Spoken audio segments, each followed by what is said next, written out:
జిల్లా గాజువాకలో నిరసనలో పాల్గొన్న పారిశ్రామికవేత్తలకు అల్పాహారం భోజనం ఏర్పాట్లకు తమకు రావాల్సిన సబ్సిడీల కోసం రోజుల తరబడి నిరసన చేస్తున్నా కూడా 800కి పైగా ఎస్సీ ఎస్టీ పారిశ్రామికవేత్తలు గౌరవనీయ ఉప ముఖ్యమంత్రి పవన్ కళ్యాణ్ కలిసినప్పుడు ఆయన వారి దీర్ఘకాలికంగా పెండింగ్ లో ఉన్న సమస్యలను పరిష్కరిస్తామని హామీ ఇవ్వడే కాకుండా నిరసనలో పాల్గొంటున్న ప్రతి ఒక్కరికి అల్పాహారం మధ్యాహ్న భోజనం కూడా ఏర్పాటు చేశారు. ఒక పారిశ్రామికవేత్త మాట్లాడుతూ ఇన్ని రోజులు మాకు కనీసం ఒక గ్లాస్ నీళ్లు కూడా ఎవరు ఇవ్వలేదన్నారు.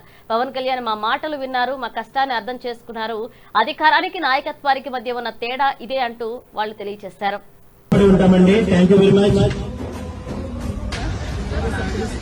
స్పాన్సర్ చేశారు. మార్నింగ్ టిఫిన్స్ కూడా అందించారు. చాలా 4 వెరైటీస్ ఉన్నాయి. ఇది కూడా బిర్యానీ చాలా చాలా ఐటమ్స్ పెట్టించారు. అన్ని కూడా చాలా టేస్టీగా ఉన్నాయి.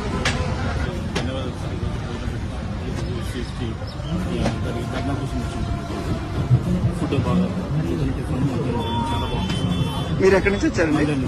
నంద్యాల. ఇద్దరున్నా?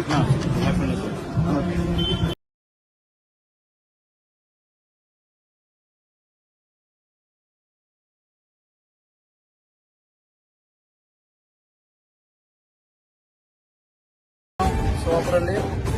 ఇచ్చిన లంచ్ చాలా సూపర్ అండి.